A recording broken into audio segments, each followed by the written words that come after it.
dalam suatu tindak pidana perzinahan tidak bisa mengatakan bahwa aku tidak tahu dia nikah, aku tidak tahu pasangan saya itu sudah punya istri. Ya, itu suatu alasan yang berat untuk dipakai untuk membebaskan diri. Nanti semua orang mengatakan begitu, aku nggak tahu dia punya suami, gitu loh. Ya, jadi kurang beralasan mengatakan saya tidak tahu dia punya istri. Ya, masa nggak tahu identitas laki? Masa nggak tahu identitas lakinya? Sudah, sedangkan mereka sudah menempuh kenikmatan dunia, gitu loh. Virgun diadukan atas dugaan illegal access.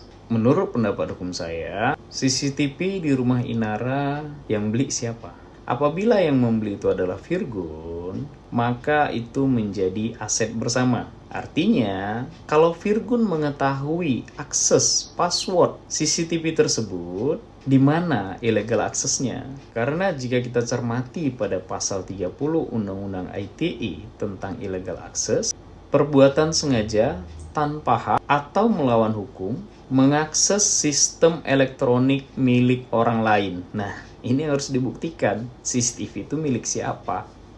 Kemudian Inara diduga melaporkan Insanul Fahmi atas dugaan penipuan. Pertanyaan saya, Inara ini kan sudah dewasa, sudah pernah menikah, kemudian sudah bercerai. Sepatutnya Inara sudah paham tentang undang-undang perkawinan. Apakah benar Inara tidak mengetahui kalau Insanul Fahmi belum memiliki istri? Kalau Inara sudah mengetahui Insanul Fahmi sudah memiliki istri, kenapa mau melakukan hal tersebut? Bukankah Inara sudah tahu kalau perbuatan itu melanggar hukum?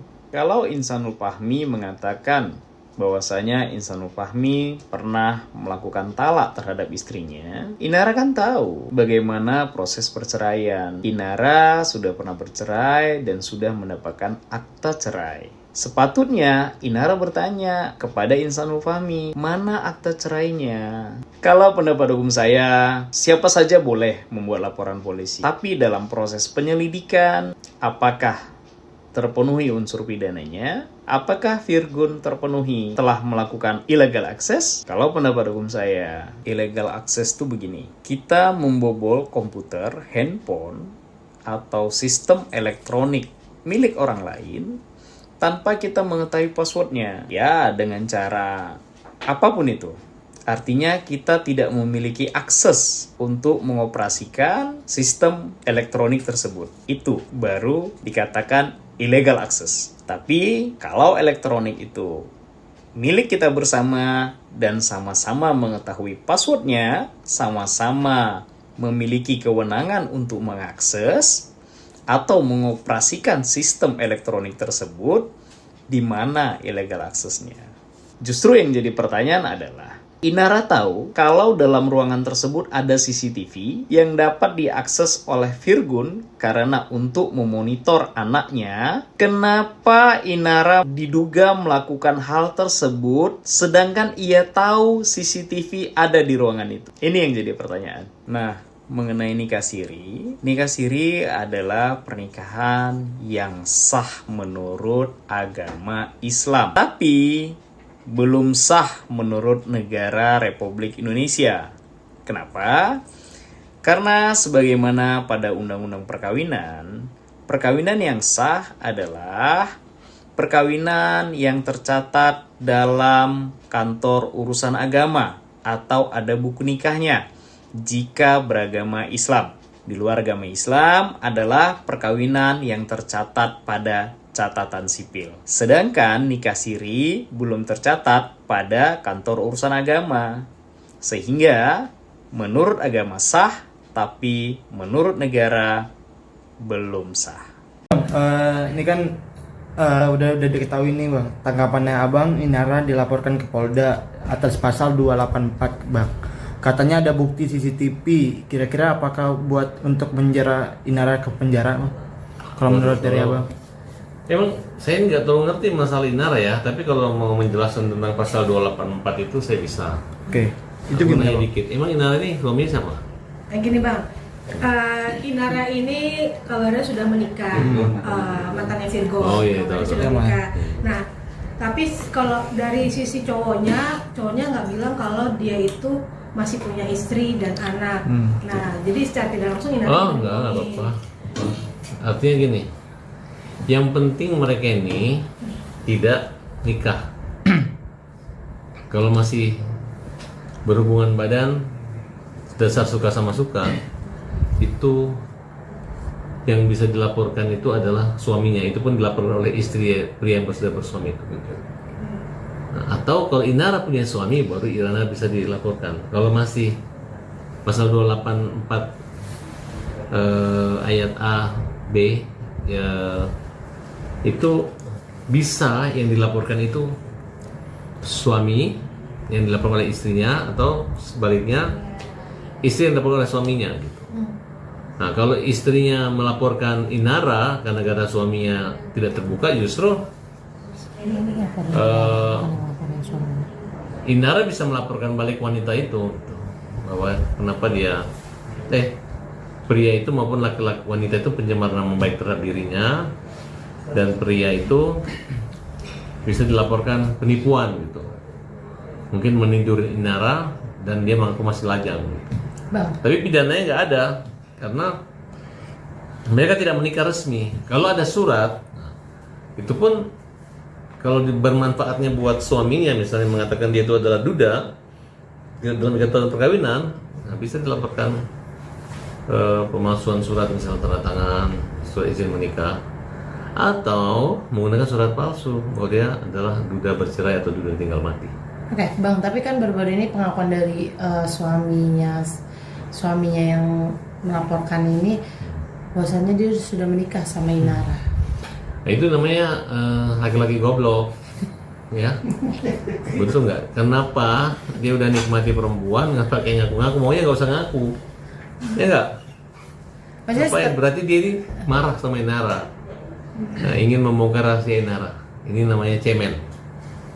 Ya harusnya kalau kamu diam rahasia, diam, kamu aja yang masuk penjara, jangan Inara ikut-ikutan juga gitu. Tapi kan ini mungkin dia berbicara ini akhirnya karena setelah viral oleh istrinya dibuka terus bukti-bukti. Ya, saya yakin mungkin Inara udah meninggalkan laki-laki ini nggak mau ditinggalin, dia menarik-narik supaya Inara terseret-seret. Gitu aja. Jadi berarti dengan pengakuan suaminya ini kalau udah menikah Inara bisa terseret nantinya, Bang? Menikah apa dia? Maksudnya kan dia sudah menikah, dia sudah. Dia menikah siri kan tidak tercatat. Dan tidak ada aja bukti-bukti dia berzina, hanya pengakuan dia sepihak. Berarti kan dia mau melaporkan dirinya sendiri dong. Ini samanya menjebak Inara, orang yang tidak menerima kenyataan hidup. Nah, pertanyaannya yang melaporkan isi sah dari yang berselingkuh ke Polda Metro Jaya dengan bukti-bukti CCTV diduga melakukan hubungan intim. Nggak bisa. Yang dilaporin suaminya aja yang dilaporin gitu. Kan itu pasal perzinahan itu kan kalau suaminya ini terang-terangan sudah dilarang masih melakukannya. Kalau suaminya anggap aja dia jajan kan, tapi berlandaskan cinta, suka sama suka kan? Kecuali Inara ada suami gitu. Tapi ini kan adalah laki-laki, bukan pelakor jadinya namanya ini, tapi laki-laki hidung belang. Nah, laki-laki hidung belang ya silahkan kasih pelajaran istri yang suaminya yang punya bukti dengan Inara. Yang kau lapor itu suamimu, jangan Inara. Kalau Inara ini kan namanya dua janda, butuh perlindungan. Kalau ada laki-laki ngaku duda, ya enggak? Ya sekarang sudah klarifikasi, ya udah, mulai saat ini nggak boleh lagi. Jangan main laporin artis, terbalik. Nanti suamimu dilaporin sama Inara menipu, udah tahu. Punya bini masih ngaku perjaka, ngaku duda, kan? Begitu. Tapi kalau pertanyaannya Inara tahu bahwa dia suami orang, itu gimana? Kalau tahu dia suami orang dan dia berselingkuh melakukan. Ya, kalau dia udah tahu masih mau melakukan, ya bisa dijerat pasal itu. Ya kan, yang kalau orang nggak tahu kan biasa. Ini kan beda-beda tipis antara kejahatan dan kenikmatan. Memang ada hukum yang mengaturnya gitu. Kalau dia tidak tahu, ya namanya orang kalau nggak tahu, berarti laki-laki yang bajingan. Udah punya istri, masih mau bohong, pacaran sama janda, habis itu ngaku kawin sama janda, kan lebih parah gitu. Harusnya dia lindungi gitu kan, supaya kesalahpahaman ini terhindarkan.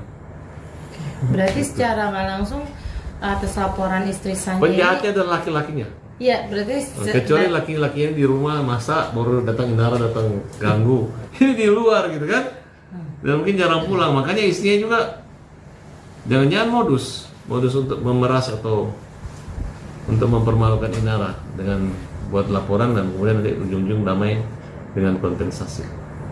Kalau misalkan pasal tersebut mungkin konsekuensinya seperti apa sih Bang kalau dia menjelaskan tadi pasal yang tadi sudah Ya pasal itu kan pasal yang terkait dengan delik aduan. Nah, yang dimana hanya boleh dilaporkan oleh istri atau suami yang terikat perkawinan. Tidak boleh dilaporkan oleh LSM Hajar maupun LSM apa? Giat. Hanya boleh korbannya langsung, bisa dicabut. Ada daluarsanya 6 bulan. Nah, gitu.